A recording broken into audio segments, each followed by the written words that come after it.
ہے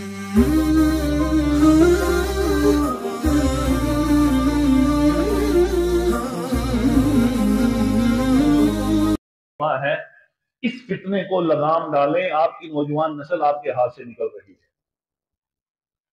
اس فتنے کو لگام ڈالیں، ممبروں سے آواز آئے، ممبروں سے، اس لیے کہ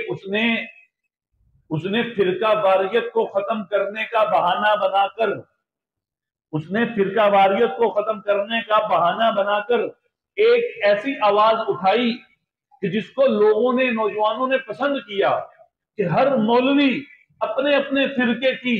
اپنے اپنے مسلک کی بات کرتا ہے، یہ واحد بندہ ہے کہ جس نے اس فرقہ واریت کے خلاف ایک آواز اٹھائی ہے۔ اس کی باتیں ہمیں بڑی اچھی لگتی ہیں۔ ابتدا تو یہاں سے ہوئی تھی، لیکن ہم اس وقت بھی کہتے تھے کہ اے نوجوان نسل، ابھی تمہارے دماغوں کے اندر وہ چیزیں نہیں ہیں، وہ نتائج نہیں ہیں کہ جن نتائج کو بعد میں بھگتنا پڑے گا، کہ ایک وقت ایسا آئے گا، ایک زمانہ ایسا آئے گا کہ ابھی تو موجودہ دور کے علماء اس کی باتوں اور اس کے تیروں کا نشانہ بن رہے ہیں، ایک زمانہ ایسا آئے گا کہ یہ تمہارے بڑوں کے اوپر آوازیں کسے گا، یہ صحابہ کرام تک پہنچے گا، پہنچتے پہنچتے اس کا اختتام کیا ہوگا وہ بھی اپنے دماغ میں بٹھا لو۔ وہ کبھی ہم نے بولا تو نہیں تھا، لیکن آج وہ دن ہم نے دیکھ لیا ہے۔ اور میری مراد اس فتنے سے انجینئر محمد علی مرزا ہے کہ جس کے بارے میں سب سے پہلے جس کے خلاف آواز اٹھانے والا میں ہی تھا اس علاقے کے اندر، اور میں نے کہا ایک دفعہ نہیں، مختلف مساجد کے اندر، مختلف علماء کے سامنے، اور یہ کہا تھا کہ اس کو لگام ڈالنے کی ضرورت ہے۔ خیر، ہمارے علماء نے اس فتنے کے خلاف آواز تو اٹھائی تھی، لیکن آج بھی بہت سے نوجوان نسل، بہت سے نوجوان لوگ ایسے ہیں جو اس کو سوشل میڈیا کے اوپر ڈیفینڈ کر رہے ہیں، اس کی گرفتاری کی مذمتیں بیان کر رہے ہیں۔ لیکن بات یہ ہے کہ ایک وقت تھا کہ جب اس کی زبان سے تکلیف پہنچتی تھی موجودہ دور کے علماء کو۔ میں اس وقت بھی کہا کرتا تھا کہ یہ بد تہذیبی، اس قدر بدتمیزی، وہ منبر کے اوپر بیٹھ کر یا وہ اپنی کرسی پر بیٹھ کر یا کسی ایسی جگہ پر بیٹھ کر ہو کہ جہاں لوگ آپ کو اپنا مقتدا اور اپنا پیشوا سمجھتے ہوں، یہ مسلمان کی شان کے لائق نہیں، یہ ایک مبلغ کے لائق نہیں ہے، یہ ایک مسلمان پیشوا کو ایک زیب نہیں دیتی، یہ لہجہ، یہ انداز گفتگو ایک پیشوا کو بہرحال زیب نہیں دیتا۔ وہی ہوا جس کا ڈر تھا، اس لیے کبھی زبان دراز کرتا تھا بابوں کے خلاف، بابے پتہ نہیں اپنی باتوں سے ہی پھرتا چلا گیا، یوں ٹرن لیتا چلا گیا، یہاں تک کہ اس نے اولیاء، بڑے بڑے بزرگان دین، ان کو اپنے بیانات کے اندر، اپنے کتاب میں اتنا رگڑا دینا شروع کر دیا کہ یہ زبان پہنچتی ہوئی صحابہ کرام پر جا کر پہنچی۔ پھر کبھی امیر معاویہ رضی اللہ عنہ، کبھی مختلف صحابہ، کبھی بنو امیہ سے تعلق رکھنے والے صحابہ کرام، اور کبھی کس صحابی کو، کبھی کس صحابی کو، اور ان کی بظاہر اگر ان سے کوئی غلطی ہوئی تھی، ان غلطیوں کو اتنا اچھالا یہاں تک کہ ان صحابہ کرام کا نام لے لے کر ان کو رگڑا دینا شروع کر دیا، وہی ہوا جس کا خوف تھا، جس کا ڈر تھا کہ اس بدبخت کو کیا پتا۔ اللہ اکبر۔ اس لیے جب زبانوں کو لگام نہیں دی جاتی اور انسان بے ادب ہو جاتا ہے، ایک تو اللہ نے فرمایا حدیث قدسی میں، من عاد لی ولیا آذنتہ بالحرب، کہ اگر تیری زبان اتنی لمبی ہوتی جا رہی ہے کہ تم اولیاء اللہ کو بھی رگڑا دے رہا، تو صحابہ کو بھی رگڑا دے رہا، تیری زبان کے شر سے کوئی بھی بندہ محفوظ نہیں رہا،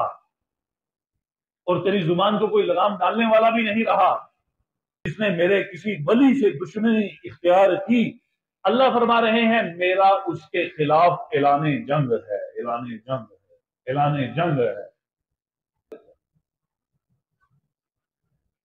اس لیے بھی حالیہ دنوں میں انجینئر محمد علی مرزا کی جو گرفتاری ہوئی ہے، اگرچہ اس گرفتاری کو وہ ایک اس کی جان کی حفاظت کے لیے اس کو گرفتار کیا گیا، لیکن ساتھ میں کچھ دفعات لگنا شروع ہو چکی ہیں۔ 295 بھی لگی ہے اور 295 کی درخواست آئی ہے، ابھی ایف آئی آر نہیں ہوئی۔ اور وہ ہے کیا، میں بتا دوں آپ کو کہ عیسائیوں کے حوالے سے بات کرتے ہوئے بے دھڑک ہو کر جب باتیں کرو گے، جب تمہاری زبان، جب تمہاری لگامیں کسی کے ہاتھ میں نہیں ہوں گی، پھر تمہاری زبانوں سے اس طرح کے جملے نکلیں گے۔ کبھی بدبخت یہ کہا کرتا تھا کہ اگر اس زمانے میں ہوتے تو ان صحابہ کے خلاف تلواریں ہم اٹھاتے۔ چند صحابہ کا نام لے کر اس نے یہ بکواس کی تھی۔ اور ابھی حالیہ دنوں میں جو اس نے پوڈ کاسٹ میں کہا، منسوب کرتا ہے عیسائیوں کی طرف،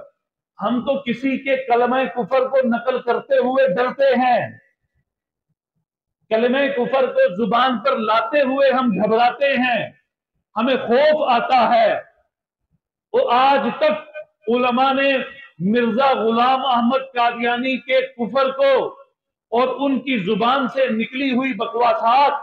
اللہ کے بارے میں، محمد الرسول اللہ صلی اللہ علیہ وسلم کے بارے میں، انبیاء کے بارے میں، سیدنا عیسیٰ علیہ السلام کے بارے میں، اما عائشہ رضی اللہ عنہا کے بارے میں، جو مرزا غلام احمد قادیانی کلمات کفر بک گیا ہے، ہمارے علماء آج تک ان کلمات کفر کو دہراتے ہوئے گھبرا جاتے ہیں۔ اور تو بے دھڑک ہو کر ایک بات کو ایک دفعہ نہیں، تو نے 3-4 دفعہ جس انداز میں دہرایا، سب سننے والے یہ سمجھ رہے تھے کہ تیرا اپنا عقیدہ کہیں یہ نہ ہو، خدا نہ خاصہ۔ اور میری زبان پر نہیں آ رہے وہ جملے جو انجینئر محمد علی مرزا نے جناب رسول اکرم صلی اللہ علیہ وسلم کے بارے میں عیسائیوں کی طرف کچھ جملے منسوب کرتے ہوئے کہا تھا، اللہ کی قسم زبان پر نہیں آ رہے۔ جب تم زبانوں کو لگام نہیں دو گے تو تمہارے حملوں سے پھر صحابہ تو دور کی بات ہے، اینڈ وہی ہوا کہ تو حضور کی ذات تک عام پہنچا ہے۔ لیکن یہ امت کھڑی ہے انشاءاللہ۔ ہم انجینئر محمد علی مرزا کی گرفتاری کی مذمت نہیں، بلکہ ہم اداروں سے اپیل کرتے ہیں، بہت ہو چکا ہمارے جذبات کے ساتھ کھیل۔ یہ نوجوان لڑکے کچھ ہمارے محلے کے بھی ہیں، کچھ محلے کے بھی لڑکے ہیں، میں نے فیس بک کے اوپر دیکھا ہے، جن کو ویسے نے دیکھا ہے کہ کچھ انجینئر کو ڈیفینڈ کر رہے ہیں۔ تمہیں کچھ معلوم بھی ہے کہ اس سے غلطی کیا ہوئی ہے، غلطی کیا ہوئی ہے۔ غلطی کا ہو جانا اور چیز ہے، لیکن اس کی جرت کو دیکھو اور اس کی سابقہ غلطیوں کو دیکھو کہ وہ اس قدر جری ہو چکا ہے کہ آج صحابہ کرام کو دور کی بات، حضور بھی جو ہے وہ اس کے اعتراضات کا نشانہ بن رہے ہیں۔ خیر، ربیع الاول کا مہینہ اب شروع ہوا ہے۔ موضوع میرا سیرت تھا، لیکن سیرت کے عنوان پر میں نے اس فتنے کو بیان کرنا مناسب سمجھا تھا کہ ہماری نوجوان نسل اس قسم کے فتنوں سے محفوظ رہے۔